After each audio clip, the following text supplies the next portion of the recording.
Les penseurs français avaient préparé le terrain. Ils avaient ramolli les cerveaux des universitaires. La valeur d'un discours n'était pas mesurée par l'ampleur ou la qualité des recherches, mais par le degré de radicalité sur l'échelle du progressisme. Depuis de nombreuses années, l'idéologie marxiste est très présente au sein des universités. Beaucoup de conservateurs dénoncent un système universitaire à sens unique qui ne laisse pas de place aux valeurs traditionnelles. Nous avons interviewé Jeremy Stubbs, journaliste et auteur conservateur, pour parler du communisme au sein des institutions.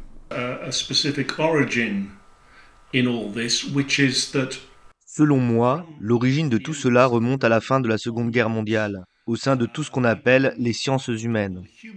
Beaucoup ressentaient un complexe d'infériorité vis-à-vis des sciences dures, physique, biologie, chimie et autres disciplines techniques, qui faisaient de réels progrès et contribuaient au développement technologique du monde moderne. Ces disciplines attiraient l'essentiel des financements et subventions. Face à cela, de nombreux chercheurs en sciences humaines ressentaient à la fois une certaine rancune envers la notion de science et la volonté de développer leur discipline de manière à rendre toute critique scientifique impossible.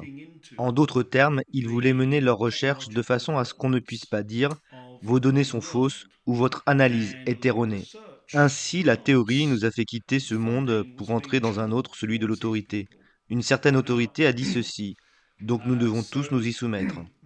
À cet égard, des penseurs français de l'époque, de Foucault, Derrida, Lacan jusqu'à Deleuze, et dans une moindre mesure Alain Badiou, sont devenus des figures d'autorité. Ils ont été traités comme des gourous, parfois malgré eux. Cela s'est produit surtout dans les universités américaines et britanniques, puis plus tard au sein des universités françaises. C'est là que réside l'attrait de cette idéologie. Elle permet aux sciences humaines de se distancier des sciences, voire de les critiquer, mais surtout de se placer au-dessus de la critique empirique. La valeur d'un discours n'était pas mesurée par l'ampleur ou la qualité des recherches, mais par le degré de radicalité sur l'échelle du progressisme.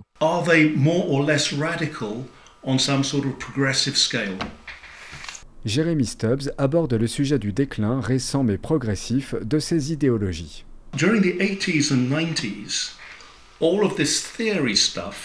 Pendant les années 80 et 90, toute cette effervescence autour de la French Theory et de ses gourous, Derrida, Foucault, etc., a atteint un paroxysme.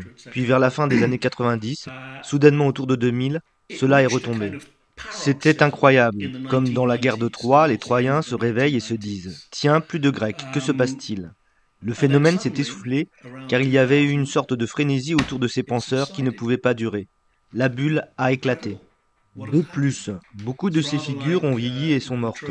Donc après 2000, on s'est retrouvé dans un nouveau monde. Était-ce un monde meilleur? Était-ce le signe que des chercheurs plus conservateurs avec une approche empirique avaient triomphé? Non. Parce que le départ de ces théoriciens a laissé derrière lui une multitude de chevaux de Troie. Et soudain, ceux qui s'y cachaient sont sortis. Les pionniers de ce qu'on appelle aujourd'hui le wokisme. La différence, c'est que les penseurs français avaient préparé le terrain. Ils avaient ramolli les cerveaux des universitaires. Mais ce qui est venu après était intellectuellement beaucoup moins impressionnant, beaucoup plus simpliste et militant. Et cela venait d'autres sources que la French Theory.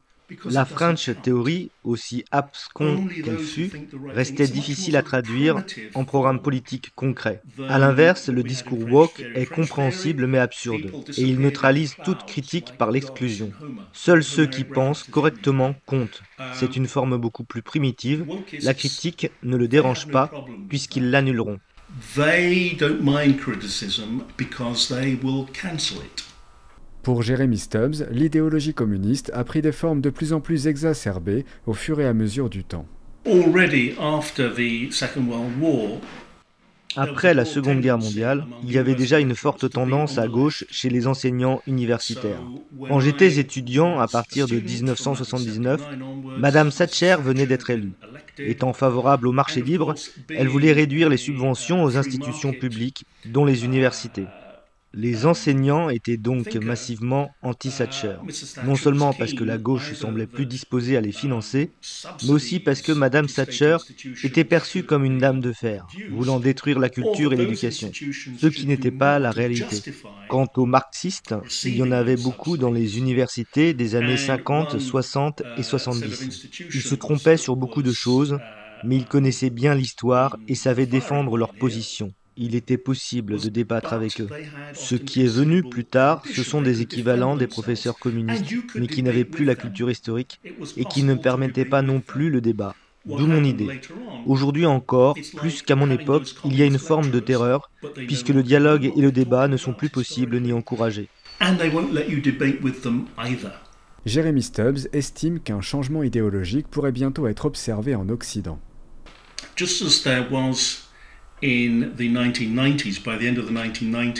Dans les années 90, à la fin de la vague de la théorie française, beaucoup de gens, y compris des étudiants et jeunes chercheurs, en avaient assez de ce fanatisme. Même ceux qui le défendaient finissaient par se lasser, car ils vivaient dans le monde réel. On pourrait bien voir le même phénomène aujourd'hui avec le wokisme. Peut-être pas aussi vite ni aussi fort, mais il y a des signes. Quand on voit par exemple l'assassinat de Charlie Kirk, quoi qu'on pense de ses idées, même quelqu'un de gauche devrait admettre qu'il était prêt à débattre à l'université.